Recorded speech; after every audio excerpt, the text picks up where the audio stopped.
Vader, dankie dat ons kan weet, Here, dat U is heilig en U sal altyd heilig wees, Vader, en dat daar is niemand soos U nie, Vader, niemand wat waardig is om geloof en geprys en geëer te word nie, Here. Vader, ons wil vandag net kom, Vader, en kom bely, Here, dat ons is niks sonder U nie, Vader. Ons is nie enigiets werd sonder U nie, Here. Maar Vader, wanneer U in ons lewe inkom, Vader, wanneer U met ons kom praat, wanneer U met ons kom werk, Here, dan weet ons, Vader, dat dinge gaan verander. Dan weet ons, Here, dat U het 'n plan en 'n doel met elkeen van ons, Vader. Ons wil vra, Here, dat hier waar ons nou gaan praat oor die woord, Here, dat U die woord vir ons sal oopbreek. Dat U ons harte sal voorberei, Vader, dat dit wat ons nou gaan hoor en wat ons gaan ontvang, Here, Vader, sal grond vind, Vader, binne ons, Here, sal plek vind binne ons, Vader, sal begin groei, Here. Sodat hulle sal vrug dra, Here, en ons net U naam daardeur sal loof en prys en eer. En ons dankie daarvoor. Amen. Dankie, julle kan julle sitplekke gou vir ons neem.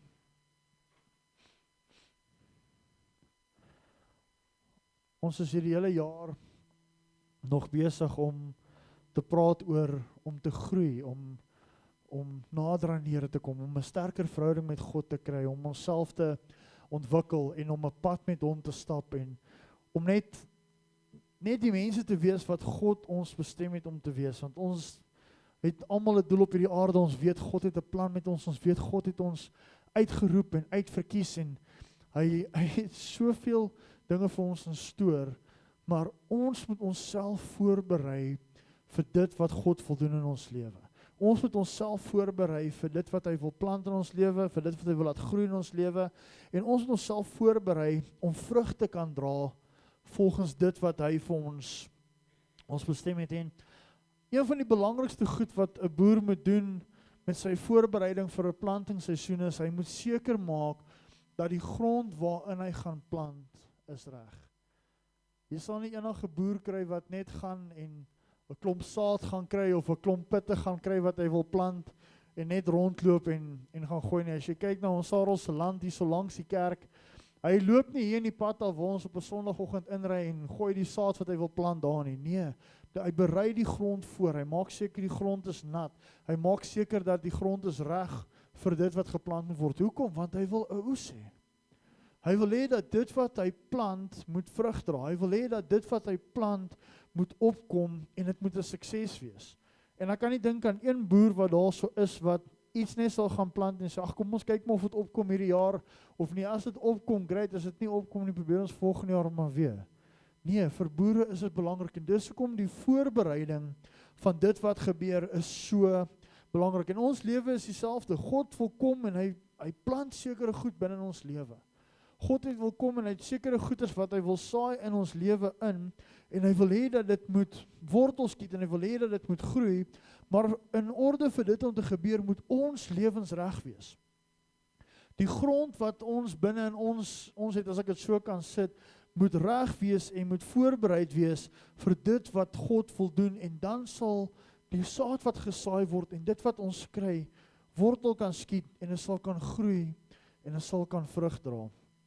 Ek wil vir ons gedeelte lees uit Lukas 8 uit, ons gaan lees van vers 5 tot 8, so as julle Bybel by julle het, kan julle kyk of julle kan net saam lees hierso op die skerm, maar dit is 'n baie bekende gedeelte in die Bybel, en vers 5 sê, saaier het uitgegaan om saad te saai. Tydens die saaiery het 'n deel van die saad langs die pad geval. Dit is vertrap en deur voëls van die hemele, of die voëls van die hemel het dit kom oppik. 'n ander deel het op 'n klipbank geval, en toe dit opkom, het dit verdor, omdat daar geen vochtigheid was nie. Nog 'n deel het tussen dorings geval, en die dorings het saam met dit die saad gegroei, en het dit verstrik. En nog 'n deel het in 'n vrugbare grond geval, en dit het gegroei en 100voudig opgebring, of opbrengs gelewer. Nadat Jesus hierdie gelykenis vertel het, roep hy uit, laat die wat ore het, hoor en luister. Nou hier is 'n baie interessante gedeelte wat Jesus gepraat het, en is 'n gelykenis wat hy gebring het, en eers het die mense nie verstaan waaroor hierdie gelykenis gaan nie, maar kom ons kyk bietjie na wat ons alles sien in hierdie gelykenis. In die eerste plek sien ons dat daar was 'n saaier gewees, daar was iemand wat uitgegaan het om die werk te gaan doen waarvoor hy geroep was. Hy het sy saad bymekaar gekry, hy het alles reg gekry, en hy het geloop, en hy het die saad oralste begin saai. Maar die probleem is dat die saad wat hy gesaai het nie alles op goeie grond geval nie. Die saad wat hy gesaai het alles op verskillende plekke geval. En ongelukkig, omdat die saad op verskillende plekke geval het, op verskillende grond geval het, was die resultate van dit wat daar uitgekom het, van dit wat daar gegroei het, van die vrug wat dit gedra het, verskillend gewees.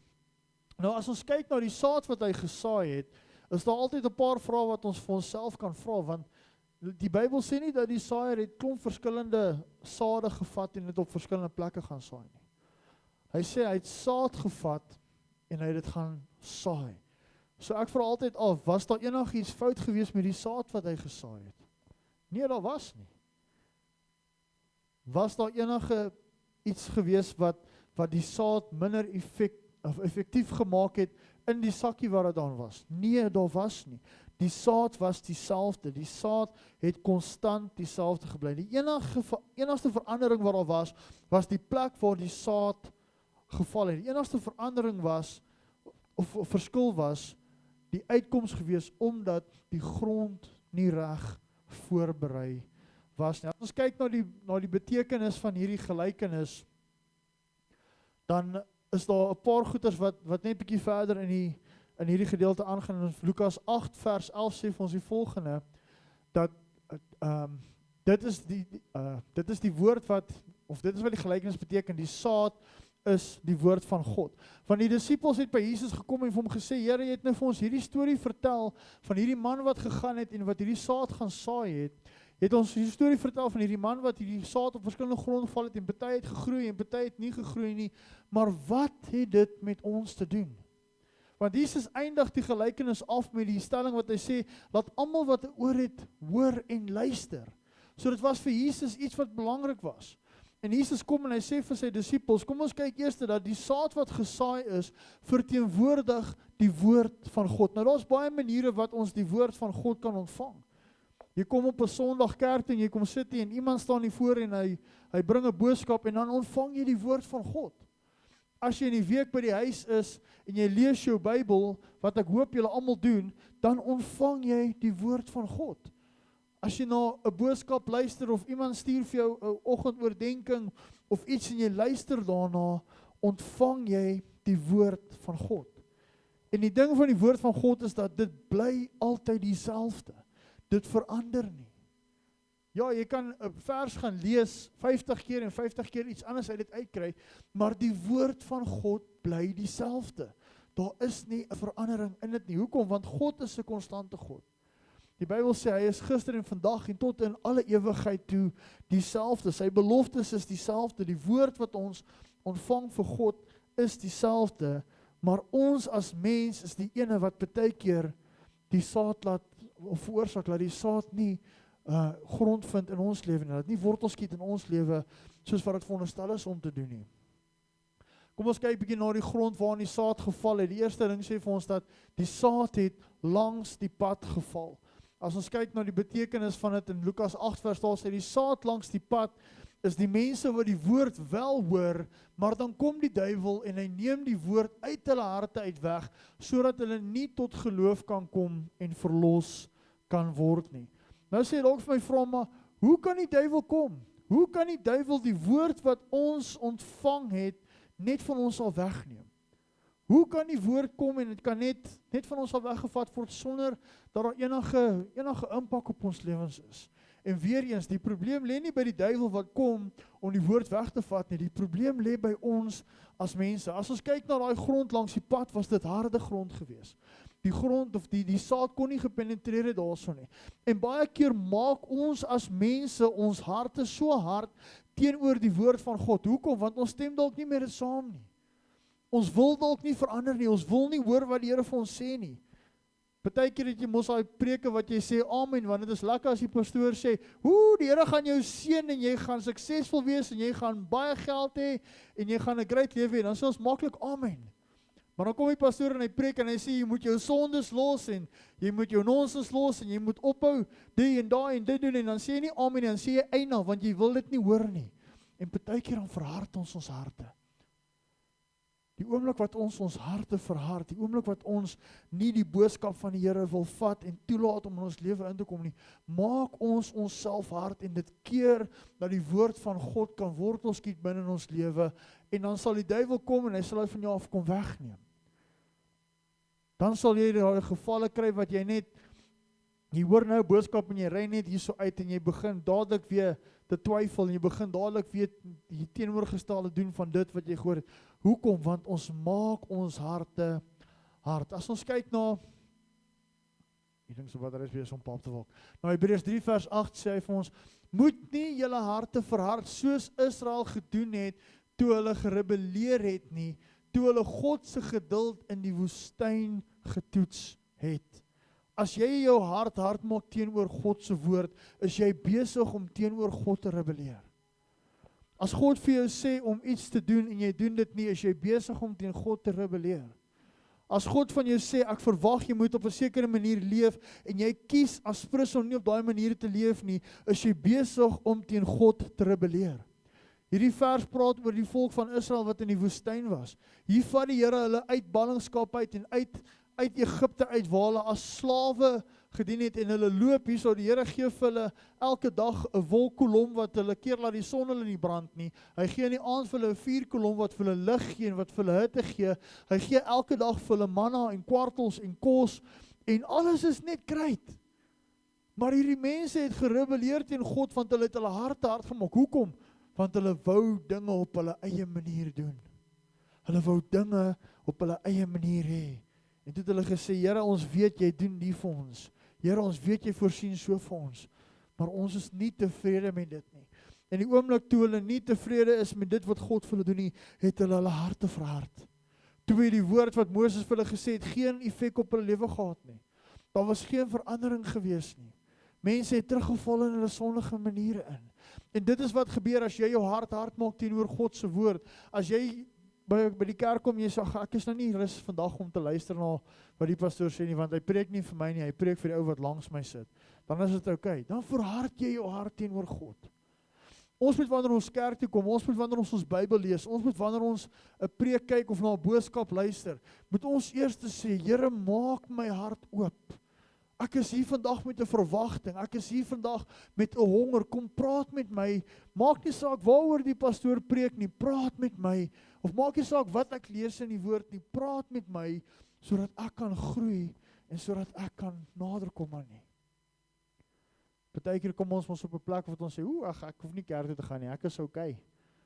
Ek lees my Bybel, ek kyk Steven Furtick se 2 minute preke, daar op YouTube of op TikTok of wat ek al sê, ek is okay, die Here is right, ek hoef nie kerk toe te kom nie.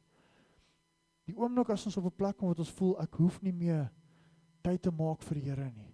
Ek hoef nie meer tyd te maak om in die huis van die Here te kom nie. Ek hoef nie meer tyd te maak om te bid nie. Is ons besig om ons hart te verhard en ons is besig om te rebelleer teen die woord wat God vir ons daar sal sê. Nee, ek is okay, moenie worry oor my nie, ek sal okay wees. Ek kyk preke daar op YouTube. Dan sit jy daar met 'n koppie koffie in jou hand en jy sit die preek aan en dan huil die kind en die hond blaf en die buurvrou skree hierso op haar man hier aan die kant en dan vra jy iemand vir na die diens, maar waar het die pastoor gepreek? Nee, ek weet nie, maar dit was 'n mooi preek gewees. Ons is besig om ons harte te verhard teenoor God as ons nie tyd maak vir hom nie. Volgende plek wat hulle sê waar die grond geval het, was op 'n klipbank gewees. En as ons kyk na Lukas 8 vers 13 sê, die saad wat op die klipbank val, is daar die mense wat die woord met blydskap aanneem, wanneer hulle dit hoor. Maar hulle het nie wortel geskiet nie en hulle glo net 'n rukkie en wanneer hulle op die proef gestel word, sak hulle uit. Baie mense kom kerk toe en hulle hoor die woord van God, of baie mense lees die Bybel en hulle hoor die woord van God. Maar ongelukkig leef ons in 'n wêreld waar alles nie maanskyn en rose is nie. En die oomblik as hulle uitstap, die oomblik as iemand weer met hulle slegte nuus deel, die oomblik as hulle weer hulle situasie in die oë staar, vergeet hulle van al die mooi dinge wat die Here beloof het. As al die dinge uit die ons kan nie so praat oor die Here gaan vir ons voorsien en die Here sê vir ons dat hy is 'n God van wonders, hy is die God wat ons raak sien. Hy is die ene wat daar sal wees vir ons, hy sal ons dra in die moeilike tye. En dan klim ons in die kar en ons ry so uit, gelukkig het hulle nie meer koerante nie, so dit vat dalk 'n bietjie langer, maar as jy by die huis kom, gaan jy op Facebook of jy gaan op die internet, en jy sien, daar's alweer 'n resessie op pad. Die petrolprys gaan alweer op. Kossepryse gaan alweer op. Belasting is op, en krag is op, en alles is op. En dan vergeet ons van alles wat die Here vir ons gesê het. Ons moet toelaat dat die goed wortel skiet binne ons wat ons hoor. As jy 'n belofte van God af ontvang, as jy iets hoor in die woord van God, en jy kom op 'n plek waar dinge begin moeilik raak, moet jy sê, Here, ek gaan vashou aan hierdie woord, wat jy vir my gesê het. Ek gaan vashou tot daai ding wortel geskiet het, en begin groei in my, laat die waarheid wat U begin spreek, groter is as die waarheid wat die wêreld oor my praat. Maar weer eens, daai klippe in ons harte, daai klipprige grond, die goed kry nie kans om wortel te skiet nie.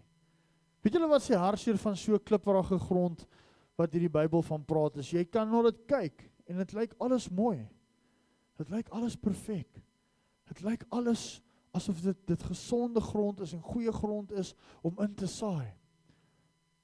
Maar so ver onder die oppervlak is daar klippe, is daar harde goeters, is daar goed wat ons mee moet deel, wat veroorsaak dat die saad nie kan wortel skiet nie.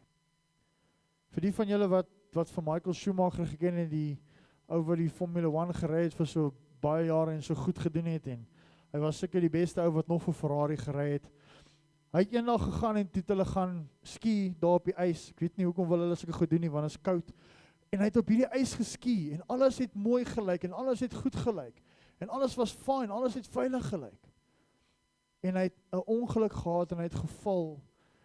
En as jy die artikels gaan lees oor het wat die beskrywings wat gebeur het, sê hulle net onder die oppervlak van die sneeu was daar 'n klip gewees wat hy opgeval het. En hy sy kop getref en almal weet wat die storie verder is. Hy kan nie meer kar bestuur nie. Ek weet nie eens wat in sy lewe nou aangaan op hierdie stadium nie. Maar alles het vir hom veilig gelyk. Alles het vir hom gesond gelyk. Maar dit wat onder die grond was, dit wat hy nie kon gesien het nie, het veroorsaak dat sy hele lewe omvergegooi was. Jy kyk miskien na jou eie lewe en jy probeer hierdie vorige prentjie vir mense skep van alles is oukei, alles is reg, jy is op 'n veilige plek, jy is op 'n goeie plek. Maar net onder die oppervlak, daar waar die mense nie kan sien nie, is daar sekere goed wat ons mee moet deel. Is daar sekere goeders wat ons nie moet toelaat in ons lewe nie, wat verhoed dat die woord van God wortel skiet in ons lewe. Dit kan twyfel wees. Dit kan onsekerheid wees. Dit kan jou verlede wees. Dit kan nie goed wees wat mense oor jou al gespreek het, wat jy as 'n waarheid aanvaar het. Daai wat hulle gesê het, jy's sleg, en jy gaan nêrens kom in die lewe nie, en jy gaan tot niks ontaard nie, en jy gaan net 'n washout en 'n gemors wees jou hele lewe lank. Daai goeders wat mense sê, vat ons baie keer in ons bær dit hier in ons hart, en ons aanvaar dit as die waarheid, en dit word klippe wat onder die oppervlak is, wat as die woord van God daar sal val, dan kan dit nie wortel skiet nie, want ons laat hierdie goeders toe in ons lewe. Stel dat ons sê, Here, kom en verwyder hierdie goed uit my lewe uit. Here, daai goeders wat keer dat U woord in my lewe plaasvind, daai goeders wat keer dat U woord my omkeer. Kom en val daai goeders weg, sodat U woord kan wortel skiet en sodat ek kan groei. Ek weet nie of julle dit al agtergekom het nie, maar vir mense wat groot geword het in die kerk, mense wat vandat hulle so groot is, in die kerk sit, as daai mense begin afdwaal van die pad van die Here af, is dit vir hulle partykeer so moeilik om terug te kom. Dit is so hardvol om terug te kom, want ons bou so weerstand op teen die woord van God. Daai mense sit onder die woord van God elke Sondag, maar hulle lewens verander nie. Hoekom? Want ons het ons harte hard gemaak, ons het 'n klipbank gemaak van ons lewe, en ons wil nie hê dat God moet kom en kom verandering bring daar nie. So dis tyd dat ons 'n besluit maak en sê, Here, daar's goed wat ek mee moet deel. Here, daar's goed in my lewe wat keer dat ek groei. Daar's goed in my lewe wat keer dat U woord werklik verandering bring. Kom verwyder daai goed. En God sal dit vir ons doen. Die saad wat tussen die dorings geval het, vers 14 sê vir ons, die saad wat tussen die dorings geval het, is diegene wat die woord hoor, maar hulle word deur die bekommernisse en rykdom en die plesiere van hierdie lewe verstrik en lewer geen oes op nie. Ek dink dit is een van die goeders wat ons vandag die meeste mee sukkel, is dat ons moet 'n keuse maak vir die Here. Deuteronomium 30 vers 19 sê vir ons dat die Here het vir ons 'n keuse geplaas en hy sê, kies vandag. Maar ons wil nie daai keuse maak nie. Hoekom? Want ons geniet die wêreld daar buite. Ons geniet die dinge van die wêreld. Ons geniet sonde. Ons geniet dit om goeders te doen wat ons weghou van God af. Ek het vanoggend so vinnig 'n kort video gesien wat 'n pastoor gepraat het en ek het nooit so daaraan gedink nie. Hy sê sonde is, ons het altyd hierdie groot beskrywing van wat sonde is.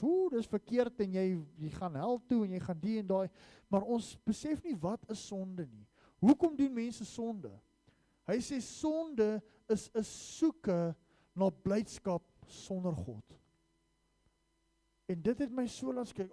Ons kyk na al die plesiere van hierdie wêreld, al hierdie dinge wat die wêreld daar buite sit, wat so aanloklik lyk en so goed lyk en so aanvaarbaar lyk. En ons jaag hierdie goed na want ons dink ons gaan blydskap ervaar as daai goeders is, maar in die meantime soek ons net blydskap sonder God.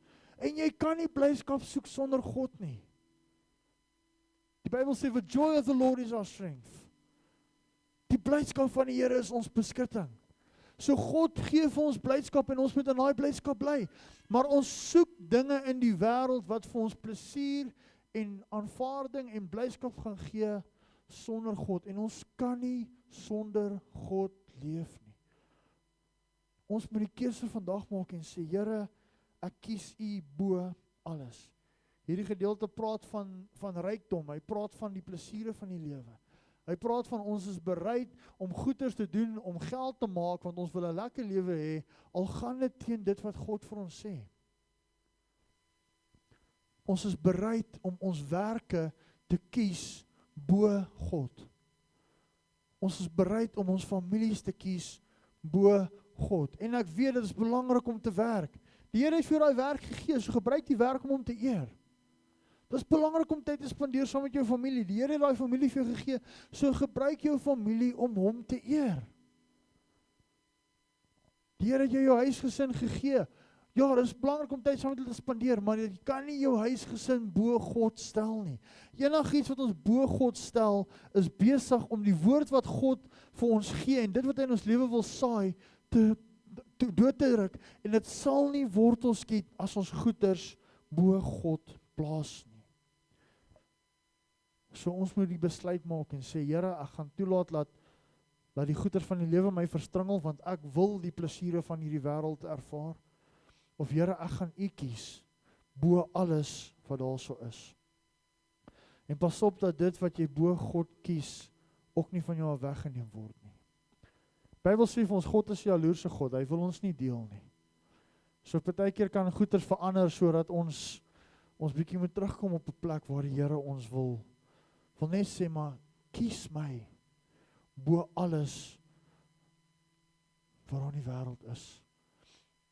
Ek het in die vorige jeuggroep waar ek was al 'n meisie gewees wat altyd dan praat ons oor goed wat ons moet doen vir die jeug en byeenkomste wat ons gereël het en dan sê sy, ja, maar ek het 'n sosiale lewe, ek kan nie by alles wees nie.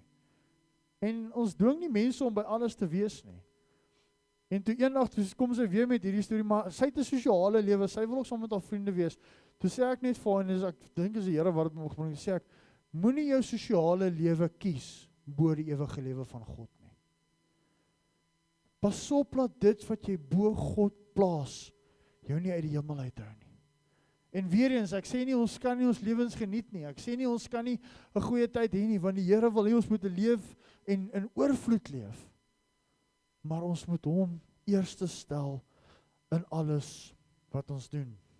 Dan staan die goeie grond, vers 15 sê, die saad wat in vrugbare grond geval het, is daar die mense wat die woord met 'n goeie en 'n opregte hart aanhoor, daaraan vashou en met volharding vrug dra. Dit is die belangrikste ding. Alles wat ons doen, gaan oor ons moet vrug dra vir God. Wat is ons attitude as ons op 'n Sondag kerk toe kom? Sê, ek moet alweer daar so wees, anders gaan die pastoor vir my vra, waar was ek gewees? Maar hy beter nie vandag preek, want daar is net nou rugby op die TV wat ons wil gaan kyk, en daar is 'n hoender in die oond, of daar is 'n braai wat ons moet gaan hou, of kom ons na die huis van die Here toe en sê, Here, ek wil vandag kerk toe gaan, nie om na die pastoor te luister nie om na die musiek te luister nie om mense, of om by mense te wees, sodat mense my raak sien nie, maar ek wil gaan met blydskap in my hart, want ek glo, U het 'n boodskap vir my. Dis tyd dat ons harte oopmaak vir God en sê, Here, praat met my. Here, kom verander my. Here, kom deel met my. Here, ek wil nader aan U wees. Here, ek wil 'n pad met U stap. Ek wil U kies bo alles wat aangaan. Ek wil hê dat die woord wat gepreek word en die woorde wat ek hoor en die gedeelstuk in die Bybel lees, moet plek vind in my lewe, moet groei in my lewe. Ek glo dit is die waarheid, ek glo dit is U wat met my praat. Soos U met my praat, weet ek dat U het 'n boodskap vir my, weet ek dat U wil hê ek moet verder gaan. Weet ek dat U wil hê ek moet vorentoe gaan. Weet ek dat U wil hê dat my lewe moet verander. En ons moet vrug dra van dit wat ons kry. Hoe gaan mense weet ons is kinders van die Here? En ek wil afsluit met hierdie gedagte. Hoekom moet ons vrug dra? Wat is belangrik aan vrug dra? Vrug gaan oor dat die wêreld daar buite kan sien dat ons is kinders van die Here. Johannes 15 vers 8 sê vir ons die volgende: Hierdeur word my Vader verheerlik, dat julle baie vrug dra en my disippels kan wees. Wat is vrug dra? Dit is daai wat is, jy sekere goed in jou lewe gedoen het en almal het jou geken vir hierdie goed wat jy gedoen het. Doen jy ewe skielik nie meer hierdie goed nie, maar jy doen die teenoorgestelde. Wat is vrug dra? As jy gesukkel het met jou meer en jy het altyd kwaad geword en jy vind jouself in daai selfde situasie wat jy altyd jou meer verloor het en jy kan deur daai situasie gaan sonder om jou meer te verloor, dit is vrug dra. Vir die mense te wys, daar's groei in jou lewe, vir die mense te wys, dat jy is besig om 'n pad te stap met God. Maar onthou, die vrug wat jy dra, gaan nie vir jouself nie. Die vrug wat jy dra en die gawes wat die Here op jou lewe gee, kan ons nie soos balkies toe ons in die skool was, jy is 'n balkies hier op jou baadjie vasgewerk, jy het goeie rugby gespeel, of goeie netbal, of goeie atletiek, of wat ook al, dan draai jy sulke balkies nie. Die vrug wat ons dra, is nie balkies wat ons op onsself sit, sodat ons kan sê, ek is great, ek het dit gemaak nie, nee. As jy na 'n vrugteboom toe gaan, wat vrug dra, wat se waarde heg daai vrugte tot die boom toe? Absoluut niks. Want die vrugte wat hy dra is vir mense om te eet.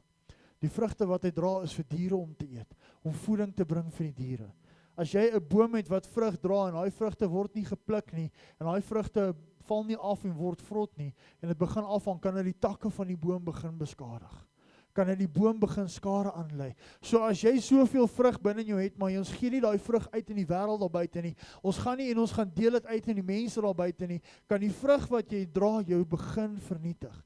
God wil hê jy moet vrug dra, sodat die wêreld daar buite kan sien, daar's iets anders aan jou, en sodat ons kan uitgaan en 'n honger wêreld toe kan gaan, en sê, ons het wat julle nodig het, nie omdat ons great is nie, maar dit is wat God vir ons gegee het. Sodat ons dit kan gaan uitdra in die wêreld daar buite, en 'n verskil kan gaan maak in mense se lewens. En ongelukkig, dit wat ons oor gepraat het vandag is iets wat ek nie vir julle kan besluit nie. Ek kan nie vir jou sê hoe jy jou lewe moet leef nie. Ek kan nie vir jou sê hoe jy jou lewe moet voorberei en hoe jy die woord van God moet ruimte gee in jou lewe. Ons kan vir jou sê wat dit behels om dit te doen, maar ek kan dit nie vir jou doen nie. Ek kan nie vir jou die keuse maak tussen die wêreld se plesier en die dinge van die Here nie. Ek kan nie die keuse vir jou maak om jou hart oop te maak teenoor God, of om jou hart te verhard teenoor God nie. Dis iets wat jy self moet doen. Dis 'n besluit en 'n keuse wat jy self moet maak. En ons sal daai besluit moet maak, want ek glo dat die Here is besig met ons gemeente. Ek glo dat die Here is besig om ons gemeente op te tel en te laat groei vir 'n rede, want hy wil hê ons moet uitgaan en 'n verskil gaan maak daar buite in die wêreld. Hoekom wil ons baie mense in die kerk om te sê, ons kerk is vol op 'n Sondag, daar is nie plek vir mense om te sit nie. Kyk hoe great is ons, nee.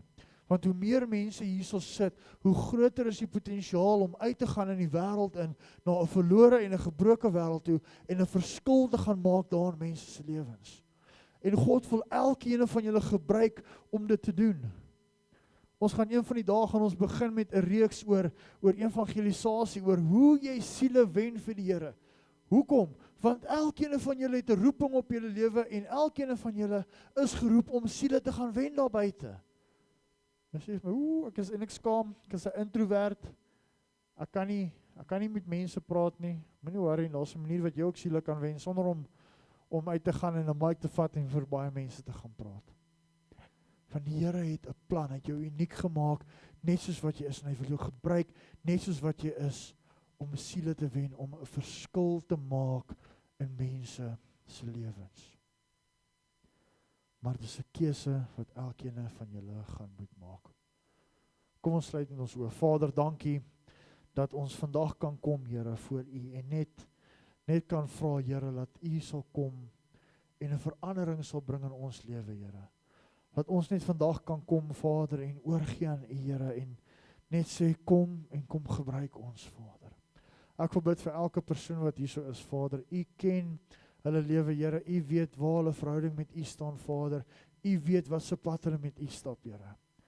U weet, Vader, hoe hulle hart is, of hulle hart 'n goeie grond is, of hard is, Vader, of daar dalk dinge is wat hulle vashou en wat die woord verstringel, Vader. U ken hulle lewens. Elkeen van ons wat hier so is, Vader, ken U beter as wat ons onsself ken, Vader. Maar ek wil vandag vra, Here, dat U ons sal help om daai keuse te maak om te sê, Here, ek wil goeie grond wees. Here, ek wil die woord wat U in my lewe insaai en dit wat U vir my gee, elke boodskap wat U met my praat, Here, wil ek vat en ek wil hê dit moet groei. Ek wil hê dit moet wortel skiet binne in my. Vader, ek wil hê, Here, dat dit moet vrug dra, Here, sodat die wêreld daar buite kan sien dat U is besig om in ons lewe te werk. U is besig om verandering te bring in ons lewe. Here, en sodat die wêreld daar buite kan sien, Here, dat daar is vir hulle hoop, want as U dit vir ons doen, Here, sal U dit vir hulle ook doen. Vader, ek wil vra dat U net vandag sal kom en stil sal staan by elke persoon nie. Dat U ons sal oortuig, Vader, van dit wat in ons lewens is, Here, wat ons weghou van U af, wat ons terughou van U af, Here. En laat U ons lewens sal verander daardeur. In Jesus naam. Amen.